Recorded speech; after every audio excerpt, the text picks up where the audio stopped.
السلام علیکم ورحمۃ اللہ وبرکاتہ۔ جب حق تعالیٰ کی رحمت و عنایت سلطان ابراہیم بن ادم رحمۃ اللہ علیہ کی طرف متوجہ ہوئی تو ان پر عشق حقیقی کا ایسا رنگ چڑھا کہ بلخ کی سلطنت چھوٹ گئی، مگر باطنی سلطنت ایسی ملی جس کے سامنے ہفت اقلیم کی سلطنت بلکہ زمین و آسمان کے خزانے بھی بے حقیقت ہو گئے۔ شاہ کو خود کی خبر نہ تھی کہ سلطنت کا سرسبز و شاداب باغ آتش حقیقی کی نظر ہونے والا ہے۔ کوڑیاں چھن گئیں، جواہرات عطا ہونے والے ہیں، خارستان سوختہ ہو کر چمنستان بے خزاں بننے والا ہے۔ جب کسی کے بھلے دن آتے ہیں تو اسی طرح ہوتا ہے۔ حضرت ابراہیم بن ادم رحمۃ اللہ علیہ رات کو بالا خانے پر سو رہے تھے کہ اچانک پاؤں کی آہٹ محسوس ہوئی۔ گھبرائے کہ رات کے وقت شاہی بالا خانے پر کون لوگ ایسی جرت کر سکتے ہیں۔ دریافت فرمایا، اے واردین کرام، آپ کون لوگ ہیں؟ یہ فرشتے تھے جو حق تعالیٰ کی طرف سے غفلت زدہ دل پر چوٹ لگانے آئے تھے۔ فرشتوں نے جواب دیا، ہم یہاں اپنا اونٹ تلاش کر رہے ہیں۔ بادشاہ نے کہا، حیرت ہے، شاہی بالا خانہ پر اونٹ تلاش کیا جا رہا ہے؟ ان حضرات نے جواب دیا کہ ہمیں اس سے زیادہ حیرت آپ پر ہے کہ اس ناز پروری اور عیش میں خدا کو تلاش کیا جا رہا ہے۔ انہوں نے بادشاہ سے کہا کہ تو شاہی تخت پر حق تعالیٰ کی ملاقات کو کیوں تلاش کر رہا ہے؟ یہ کہہ کر وہ رجال الغیب تو غائب ہو گئے، لیکن بادشاہ کے دل پر ایسی چوٹ لگ گئی کہ ملک و سلطنت سے دل صد ہو گیا۔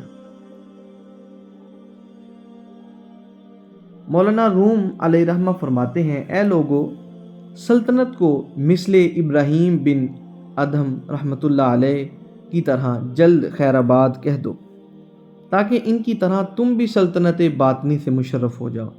عشق حقیقی جب اغلب ہوا تو حضرت ابراہیم بن ادم رحمۃ اللہ علیہ سلطنت ترک کرنے پر مجبور ہو گئے۔ عشق کائنات کی تمام لذتوں سے دل کو بھی بیراز کر دیتا ہے۔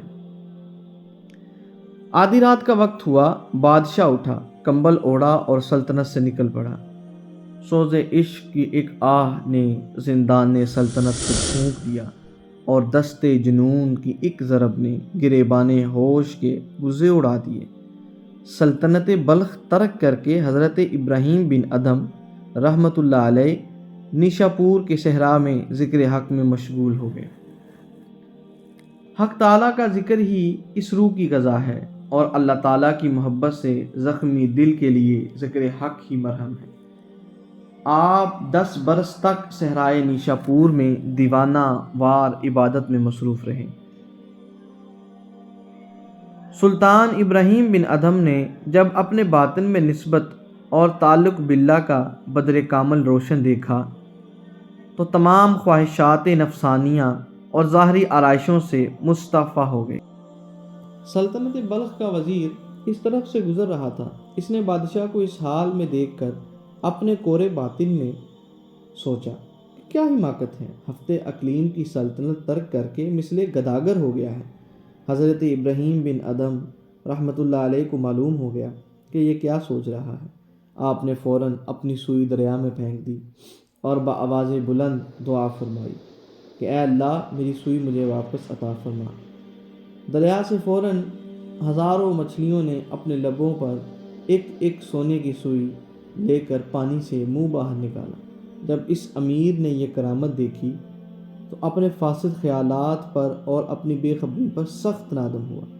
شرمندگی اور ندامت سے ایک آہ کھینچی اور کہنے لگا کہ افسوس، مچھلیاں اس مرد کامل کے مقام سے آگاہ ہیں اور میں انسان ہو کر ناواقف ہوں۔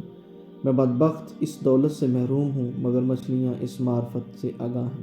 سلطان ابراہیم بن ادم رحمۃ اللہ علیہ نے ارشاد فرمایا کہ اے امیر، یہ سلطنت دل بہتر ہے یا وہ حقیر فانی سلطنت بلخ کی؟ عقل اور دور اندیشی کو بہت آزمایا، لیکن جب اس سے کام نہ بن سکا تو اس وقت میں نے خود کو دیوانہ بنا لیا اور کام اسی سے بنا۔ جب دیوانگی ہی کام آئی اور اسی سے محبوب حقیقی تک رسائی ہوئی تو اس فن دیوانگی پر عاشق ہو گیا اور عقل و ہوش کو خیر آباد کہہ دیا۔ درس حیات: جو خدا کا ہو جاتا ہے خدا اس کا ہو جاتا ہے۔